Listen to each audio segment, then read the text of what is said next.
국내 일일 신규 코로나19 확진자 수가 61일 만에 10명 이하로 떨어졌지만 방역 당국은 감염 경로를 알 수 없는 환자와 재양성 사례 등의 이유로 오늘부터 올 5일까지 총 16일간 다소 완화된 형태로 사회적 거리 두기를 계속하기로 결정했습니다. 네, 한편 논산훈련소에 입소한 훈련병 3명이 확진 판정을 받고 귀가 조치됐는데 모두 신천지 교인이었습니다. 전수조사 후에도 신천지 교인의 추가 감염은 계속되고 있는데요. 이 관련 내용들 전병율 차의과대 의학전문대학원 교수와 함께 짚어보도록 하겠습니다. 네, 어서 오세요. 네, 안녕하세요. 네. 정부가 어제 다음 달 5일까지, 그러니까 16일간 사회적 네. 거리 두기를 다시 좀 연장하기로 했습니다. 중대본이 실시한 설문조사를 봐도 국민들 조금은 아직은 풀 단계가 아니다 이렇게 답을 했던 것 같아요. 네. 정부의 결정 어떻게 보십니까? 네, 뭐 사실 잘된 결정이라고 생각을 합니다. 어떻게 보면은 이제 10명 이하로 환자가 떨어지면서 완전히 이제 우리 국민들이 이제는 안정된 상황이구나 이렇게 생각할 수가 있겠죠. 네. 그러나 이 코로나19 그 경우는 지금 치료제도 없고 백신도 없기 때문에요. 면역력 확보가 되어 있지는 않습니다. 예. 혹시라도 모를 환자 한 명이 어떤 특정 집단에서 또 다른 대규모 환자 발생이 언제든지 우려가 되기 때문에 당분간은 이 만남을 좀 완화하는 것보다는 강화하는 또 그리고 그것들을 계속 유지하는 그런 이 사회적 거리두기가 필요한 그런 시기라고 할 수 있겠습니다. 근데 사회적 거리두기는 연장했지만 일부 운영 중단 권고는 해제가 됐습니다. 그러니까 4대 밀집 시설에 대해서는 운영 중단은 권고를 해제시켰지만 방역 지침은 제대로 지킬 수 있도록 하는 조치가 진행이 되고 있는데 이 완화되는 이런 조치들은 괜찮겠습니까? 네, 뭐 사실 방역이라는 차원에서만 본다면은 현 상태와 같은 그런 강화된 고강도 사회적 거리두기가 필요하겠습니다만 예. 아무래도 오랜 기간 동안에 이런 이 사회적 거리두기가 지속이 되다 보니까 우리 국민들이 좀 많이 힘들어하시는 게 사실입니다. 또 경제 활동도 상당히 침체가 돼 있고요. 그런 면에서 어느 정도 통제가 가능한 그런 이 자발적인 준수를 전제로 해서 종교시설, 유흥시설, 또 실내 체육시설 등에 대해서 뭐랄까요, 좀 강제된 그런 조치보다는 완화된 그런 형태로서 스스로가 이제 이런 방역 활동에 참여할 수 있고 또 개인들은 개인들대로 종종과 같은 개인위생 수칙을 철저히 지키는 그런 형태의 완화된 사회적 거리두기를 추진할 그런 이제 필요성을 이제 느끼게 된 거죠. 예. 교수님, 정부 쪽에서 이렇게 연장한 이유가 지난번에 총선 부활절 그 시기에 많은 분들이 조금 느슨하게 사회적 거리를 유지했다 이런 이야기도 나오고 네. 있고 또 많이 활동을 하지 않았습니까? 네네. 그거에 대한 어떤 그러니까 결과물이라 할까요? 어느 정도 이제 잠복기를 고려했을 때 나타나는 사례들이 아마 그 시기, 그러니까 10일 전으로 나타날 수 있다면 그걸 감안해서 연장을 했다고 보면 됩니까? 네, 맞습니다. 사실 이제 총선과 또 부활절 행사로 많은 그 인구의 이동 또 접촉이 있었습니다. 그렇기 때문에 그에 따른 이 코로나19 환자들의 지역사회에서의 신규 발생 여부도 관찰할 필요가 있습니다. 그러한 것들을 감안해서 일정 부분 완화된 형태지만 사회적 거리두기를 지속하는 것으로 정부가 방침을 정한 것으로 이해를 하면 좋겠습니다. 예. 그러면 이 국립공원, 자연휴양림, 수목원 이런 좀 상대적으로 위험도가 낮은 외부 시설 같은 경우에는 단계적으로 시설에 대한 운영이 재개가 되고 그리고 스포츠 같은 경기 중에서도 무관중으로 원칙을 한다고 한다면 이걸 재개할 수 있도록 지침이 좀 변경이 됐습니다. 이런 식으로 변경이 된 이 상황에서 우리가 좀 더 주의해야 될 부분이 있다라고 한다면 어떤 게 있겠습니까? 네, 뭐 사실 이 산림이라든지 예. 이런 야구장 같은 경우에 만약에 다수가 모인다고 한다면은 이런 접촉에 의한 질병 발병 우려가 있겠습니다만 그렇지 않은 상황이라고 한다면은 개인위생 수칙을 철저히 지킨다라는 전제 조건하에서 일정 부분 활동이 가능한 것으로 지금 판단을 하고 있습니다. 특히 야구장 같은 경우에는 일단은 현 상태에서 무관중 경기를 진행하기 때문에 어떻게 보면은 집단이 모였을 때 발생할 수 있는 그런 우려는 상당 부분 해소가 됐다고 생각할 수가 있습니다. 그러나 이 선수단들에 대한 적극적인 그쵸. 관리 예. 이 부분들은 처음부터 계속해서 집중적으로 관리가 돼야 될 필요가 있다고 보겠습니다. 자체 선수 간 또 뭐 나중에 경기가 개막되더라도 제대로 네. 정상 운영이 되더라도 또 이렇게 관중들과 접촉 면을 최소화할 수 있는 그런 장치들도 그렇습니다. 예, 네. 알겠습니다. 그런데 이제 정부가 가장 신중하게 생각하는 게 아마 이 학교 개학 문제 아닌가 싶습니다. 이 문제에 대해서는 굉장히 보수적으로 접근하고 있습니다. 5월 6일 그러니까 이야기가 나옵니다. 이번 연장거리 두기 네. 기한이 끝나면 뭐 그쪽 정도 가면 계약되지 않을까 이런 이야기가 있는데 정부는 거기에 대해서 확답을 하지 않고 있습니다. 이렇게 신중한 이유가 있을 것 같아요. 네, 아무래도 우리가 그 싱가포르의 사례를 많이들 지금 검토를 하고 있습니다. 싱가포르이 3월 23일 날 계약을 하자마자 바로 또 이 교육기관에서 직원들을 중심으로 한 집단 발병이 있었습니다. 그리고 또 그 이후에 사회적으로 해외 이주 노동자를 중심으로 해서 상당한 그런 이 지역사회 확산 우려가 지금 계속 발생하고 있습니다. 14배 정도가 증가를 했다고 그러죠. 이런 상황에 비춰봤을 때 이 학교의 이런 이 등교 계약 어떻게 보면은 상당히 그 조심스러운 부분이라고 볼 수가 있겠습니다. 따라서 정부는 지역사회에서의 환자 발생 양상을 계속해서 관찰한 이후에 필요하다면은 뭐 단계적으로 뭐 이런 형태의 등교 계약을 아마 검토하고 있는 것으로 생각을 하고 있습니다. 뭐 현재로서는 적절한 그런 판단이 아닌가 생각을 합니다. 지금 일정 부분 완화된 사회적 거리두기가 이제 시행이 된 거잖아요. 네. 생활 방역으로 체계 전환 여부에 대한 고민도 하고 있는데 어느 정도 지금 완화된 사회적 거리두기가 진행이 된다고 한다면 이게 생활 방역과 좀 어떤 차이가 있다고 저희가 이해를 해야 되는 겁니까? 네, 사실 그 부분들에 있어서 많은 국민들이 혹시 생활 방역은 완전한 그 코로나 발생 이전의 상황으로 돌아가는 것이 아닌가 하는 그런 또 기대 내지는 또 착각을 불러일으킬 수가 있습니다. 그러나 그렇지 않습니다. 생활 방역이라 하더라도 개인적으로 지켜야 될 위생 수칙은 철저히 지켜야 되고요. 그리고 또 사람들과의 간격도 적어도 2m 이상 유지하는 것은 지속적으로 준수를 해야 됩니다. 다만 이것이 강제적으로 이루어지는 부분이냐 아니면 자발적으로 이루어지는 부분이냐 거기에 대한 차이가 있을 수 있겠고요. 예를 들어서 우리가 저녁에 모임을 한다. 그러면은 뭐 한두 명 정도 모였을 때 이런 부분들은 가능한 것이냐 뭐 그런 부분들에 대해서 우리가 생각을 할 수 있겠습니다. 자, 오늘 오전 0시 기준 신규 확진자 수가 나왔습니다. 어제는 8명이었죠. 어제 하루 13명의 확진자가 나왔네요. 네. 그래서 누적 확진자 수가 1,674명이 됐습니다. 이 중에 해외 유입 사례가 7명이라는 소식까지 들어와 있습니다. 저희가 생활 방역이라는 이야기를 나눴는데 앞서 말씀하셨던 것처럼 국민들이 느끼기에 이제 코로나19 발생 이전 단계로 그 일상으로 돌아가는 것처럼 느끼는 부분에 있어서의 이해를 돕기 위한 차원이라고 할까요? 정부가 이제 표현을 생활 속 거리두기, 그러니까 조금 더 피부로 와닿을 수 있는 표현으로 좀 바꿨다라는 생각도 듭니다. 어제 신규 확진자 8명 나와서 한 자릿수였고 오늘은 13명 정도, 그러니까 큰 차이의 차이가 없이 10명 수준 혹은 그 아래 정도로 계속해서 꾸준히 나오고 있는 것 같습니다. 언제쯤이면 앞서 우리가 이야기를 하고 있던 이 생활 속 거리두기로 돌아갈 수 있을 것인가를 기준을 둬야 될 텐데 이게 단순히 숫자로만 판단할 수는 없는 부분인 거죠? 네, 그렇습니다. 최근에 발병 양상을 보더라도 해외에서 들어오는 분들이 어제도 보게 되면은 7명 계속해서 꾸준히 발생을 하고 있어요. 그런 부분들로 인해서 어떻게 보면 또 지역사회에서 감염을 알 수 없는 환자들이 발생하고 있습니다. 부산의료원 사태라든지 대구 가톨릭병원이라든지 또 최근에 논산 입소한 훈련병들 다 마찬가지로 감염을 알 수 없는 거죠. 알 수 없는 거거든요. 또 이런 사람들이 우리가 모르는 사이에서 계속 방치가 된다고 한다면은 또 다른 집단 발병이 있기 때문에 환자가 적든 많든지 간에 관계없이 우리는 계속해서 사회적 거리두기의 일정 부분들을 유지를 해야 됩니다.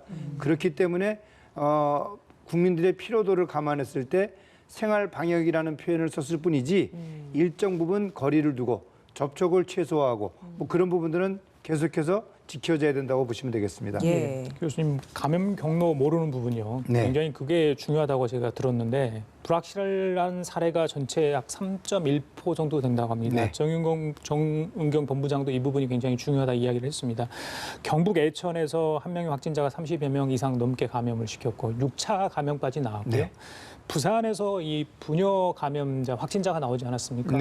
한 분은 또 부산 의료원에서 근무하는 딸이고 한 분은 이제 교사하신데 다니던 교회까지 다 지금 폐쇄 조치가 됐습니다. 그렇습니다. 그 두 상황 사례를 보시면서 어떤 생각이 드셨어요? 네, 사실 이제 우리가 고강도 사회적 거리두기가 지속이 된다고 한다면은 이런 이 지역사회 감염이 생기더라도 어떤 만남의 그런 장소나 행사가 최소화가 되기 때문에 우리가 조금은 좀 걱정을 좀 덜 수 있겠습니다만 그렇지 않은 상황이라고 한다면은 특히 전혀 무방비 상태에서 병원에서의 환자 발생, 또 교회 예배에 참석했던 분의 신자가 환자 발생. 이렇게 되면은 또 다른 집단 발병을 우리가 우려할 수가 있어요. 예. 의정부 성모병원도 마찬가지고요. 다 그런 한 명의 환자로 인해서 계속해서 환자가 발생하고 있다는 점입니다. 그 부산 사례 중에 딸이 부산 의료원 간호사였고 확진자 입원 병동에서 근무를 했다라고 했습니다. 감염 경로는 아직 정확하게는 알 수 없습니다만 추정컨대 뭐 이런 확진자로부터의 감염이 아닐 거냐 이런 이야기들도 있더라고요. 네. 보시기에 이렇다면 부산에서 지금 이 확진자를 치료하는 의료진들의 첫 감염 사례거든요. 이 부분 네, 좀 그렇습니다. 어떻게 좀 보십니까? 네, 사실 그 의료기관의 입장에서 보게 되면은 언제든지 코로나19에 노출될 수 있는 그런 가능성이 많은 장소입니다. 예. 그동안에 부산의 경우에는 의료기관 나름대로 상당히 이 철저하게 관리를 해왔던 것으로 보여집니다. 최초로 이제 코로나19 환자가 발생을 했는데요. 이럴 때일수록 다른 병원에서의 그런 감염 사례, 경로 등을 파악을 해서 그 부산에서의 의료기관들이 이런 상황이 재발되지 않도록 하는 그런 노력이 필요하다고 보시면 좋겠습니다. 예. 자, 어제 이제 하루 종일 논산 훈련소 훈련병 확진 사례가 저희들이 이제 이야기를 할 때 언론에서 많이 다뤘던 부분인 네. 것 같아요. 일단은 확진이 됐고 입소 전에 접촉한 이들에 대한 추적과 검사를 했는데 지금까지는 다 음성으로 나왔다고 합니다. 그럼에도 불구하고 이 이제 젊은 청년들이 모이는 곳이었기 때문에 네. 또 그 전 입소 전에 또 어떤 또 동기들과 같이 모일 수 있는 그런 시간과 공간이 있지 않나 이런 생각이 들기 때문에 부모님들 네. 많이 걱정을 하시는 것 같아요. 어떻게 보십니까? 이 훈련병 3명 확진에 대해서는? 네, 사실 상당히 우려는 했습니다. 그러나 이제 불행 중 다행이라고 접촉자들의 동선을 있는 상황에서 거의 뭐 완벽하게 파악을 한 것 같습니다. 현재까지 접촉자들 전원에 대해서 바이러스 검사를 했는데다 음성 판정을 받았고요. 예. 군 당국에서도 발표하기를 우리가 생각할 수 있는 그런 모든 방법보다 더 고강도로 안전에 최선을 다하고 있다. 이렇게 지금 발표를 하고 있습니다. 그리고 다행스러운 것은 군에서의 여태까지 환자 발생이 최근에는 이 코로나19 환자가 발생하지 않았다는 점입니다. 그렇다면은 국방부가 상당히 노력을 하고 있다. 이렇게 보시면 좋을 것 같습니다. 우리 훈련을 보낸 부모님들 많이 걱정이 되겠습니다만 그러니까요. 예. 우리 군 당국의 이러한 방역 활동 또 예방 조치에 좀 믿음을 좀 가지시고 너무 불안해하지 않았으면 좋을 것 같습니다. 그 3명의 확진자 중에서 모두가 신천지 교인이었습니다. 한 명은 확진 판정을 받았다가 격리 해제돼서 이제 완치된 사례였는데 뒤늦게 이제 재양성 판정을 이번에 받은 거고 다른 2명 같은 경우에는 자가격리 대상이었다가 검사를 다 해서 격리 해제 기간 동안 막판에 음성이 나왔기 때문에 격리가 해제됐던 대상이었는데 지금 이렇게 양성이 나온 거예요. 때문에 네. 저희가 이 부분은 어떻게 이해를 해야 되는 것인지 이것도 궁금합니다. 글쎄 이제 최근에 이제 재양성과 관련된 부분들이 계속해서 문제가 되고 있지 않습니까? 근데 재양성 사례의 원인은 지금 뭐 그동안에 이제 바이러스의 조각들이 이제 확인이 되는 부분들이 있고요. 또 바이러스의 활동이 억제됐다가 일부 좀 활성화되는 그런 부분들이 있다고들 이제 예. 밝혀지고 있죠. 그리고 또 실제로 이들 재양성자들의 검체를 가지고 바이러스 존재 여부를 조사를 해보니까 6명에 대해서는 조사 결과 전혀 바이러스가 배양이 되지 않았고 또 22명은 지금 현재 조사 중인데 아직까지 이 다행스러운 점은 이들 이 재양성자들을 통한 2차 감염 사례는 아직 한 건도 지금 밝혀지질 않았습니다. 예. 물론 이제 앞으로 과연 이 재양성자가 전체 이 환자 중에서 한 2% 정도에서 나타나고 있다고 하지만 어쨌든 간에 이 재양성자들을 우리가 파악하기 위해서는 격리 해제가 된 사람들을 일정 기간 더 관찰하는 필요가 있지 않는가. 중국의 경우에는 2주, 4주에 걸쳐서 의료기관을 의무적으로 방문토록 했다고 합니다. 우리나라도 앞으로 이제 이 격리 해제자들에 대해서 적어도 2주 내지 3주 정도는 자가 격리 상태에서 스스로를 확인할 수 있도록 하는 그런 지침의 변경도 필요하지 않을까 하는 생각도 가져봅니다. 예, 그 신천지 교인에 대한 전수 검사 꾸준히 진행이 됐고 네. 그리고 이 3명 같은 경우에도 정부가 확보하고 있는 명단 내에 있었던 인물들이라고 합니다. 이렇게 관리가 꾸준히 됐고 자가격리도 철저히 시켰음에도 불구하고 계속해서 신천지 교인 관련된 추가 확진자가 나오는 이유는 어떻게 보세요? 네, 아무래도 전체 감염자 중에서 신천지 환자들의 감염 수가 상당수 차지하고 있는 부분들 그리고 또 그 내부적으로 실제 이제 확진 판정을 받지 않았다 하더라도 그 이후에 이제 양성 판정을 받는 또는 이제 재양성 판정을 받는 그런 환자들이 나타나는 이제 그런 것을 원인으로 좀 삼아야 될 것 같습니다. 예. 그렇기 때문에 신천지 교회 그 신도들께서는 확진 판정을 받고 다 격리 해제가 됐다 하더라도 계속해서 자기를 관찰하는 그런 노력을 좀 기울여 주시면 좋을 것 같다는 생각이 듭니다. 조사 이후에, 그러니까 전수조사 이후에 다른 감염원에서 감염됐을 가능성도 있는 거죠. 그러니까 물론 예전에, 그렇습니다. 예, 네. 왜냐면은 그 당시에 감염이 되지 않았다 하더라도 이분들이 면역이 되는 게 아니기 때문에 또 다른 활동을 통해서 얼마든지 새로운 감염원에 의해서 환자가 발생할 수 있다는 점이죠. 네. 그 치료제 백신 이야기 좀 하겠습니다. 계속해서 요즘에 자주 나오는 이야기입니다. 그만큼 마음이 급하다. 네. 뭔가를 만들어냈으면 좋겠다는 어떤 전 세계인들의 어떤 염원이 여기에 담겨 있는 것 같아요. 그래서 계속해서 보도를 하고 있는데 과연 이게 언제쯤 나오고 안정이 괜찮은가? 지금은 실험하고 있는 대상은 여러 가지 있는데 이게 우리 인체에 괜찮은지 여러 가지 나오지 않습니까? 어떻게 보세요? 지금 특히 국내 네. 백신 관련해서는 상황을 어떻게 지금 지켜보고 네, 계시는지? 이제 국내에서는 아직까지 이 백신이 그 미국이나 중국처럼 임상 시험 단계에도 들어가고 있지 못합니다. 동물 실험을 지금 디자인하고 있는 그런 아주 초보적인 단계고요. 예. 그렇기 때문에 국내에서 백신이 이 질병이 유행하는 기간 동안에 개발되어서 우리 국민들에게 접종이 된다는 것은 어떻게 보면 거의 불가능한 상황이죠.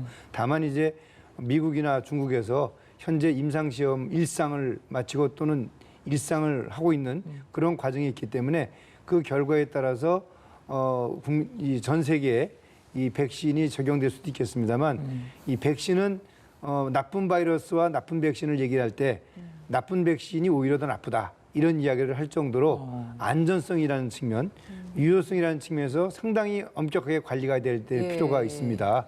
그렇기 때문에 지금 이 상황에서 백신에 대한 기대를 갖기보다는 현재 치료와 관련돼서 기존의 약물 중에서 이 코로나19의 효과를 발휘하는 그런 약물들을 찾아내서 그게 렘데시비르, 그렇죠, 렘데시비르. 그렇죠. 네. 그게 가장 지금 유력한 치료제로 지금 지금 거론되고 있습니다. 현재로서는 미국의 시카고 대학에서 임상 시험 결과가 상당히 좋은 것으로 나왔습니다만 단지 아쉬운 점은 그 임상 시험 결과는 대조군 임상 시험 결과가 빠졌다는 부분들입니다.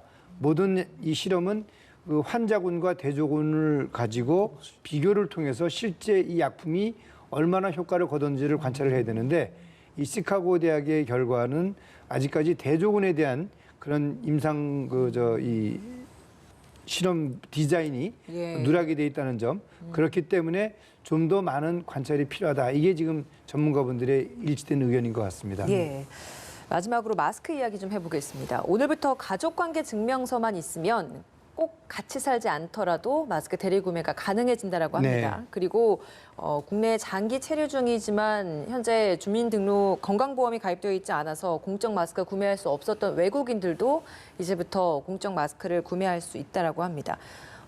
마스크가 없어서 못 쓴다라는 이야기는 더 이상 할 수 없는 네. 상황이 될 것 같은데 그럼에도 지금 야외에 나가다 보면 마스크를 쓰지 않고 활동하는 분들이 꽤 눈에 보이기 시작했습니다. 네. 마스크 중요성 아무리 강조해도 지나치지 않을 것 같은데요. 다시 네, 한번 더 맞습니다. 짚어주시죠. 뭐 미국이나 유럽, 세계보건기구조차도 처음에는 마스크가 꼭 그 일반인들에게 필요 없는 것처럼 했다가 지금은 다 마스크를 착용하는 것을 의무화하고 있지 않습니까? 네. 그러듯이 이 마스크가 이 코로나19 유행과 관련된 현 시점에서 모든 분들이 그 외부 활동을 할 때는 반드시 마스크를 착용할 필요가 있겠고요. 네. 그리고 마스크 착용도 중요하지만 손 씻기 그리고 수돗물이 없어서 손을 못 씻는 경우에는 주위에 있는 손세정기를 통해서 알코올 성분이 포함된 그런 이 소독제죠. 계속해서 수시로 손을 닦는다면은 이 코로나19의 감염으로부터 많은 부분 그 보호 조치 또는 예방이 가능할 것으로 생각을 합니다. 예. 네, 알겠습니다. 지금까지 전병률 차의과대 의학전문대학원 교수와 함께했습니다. 말씀 잘 들었습니다. 고맙습니다. 감사합니다.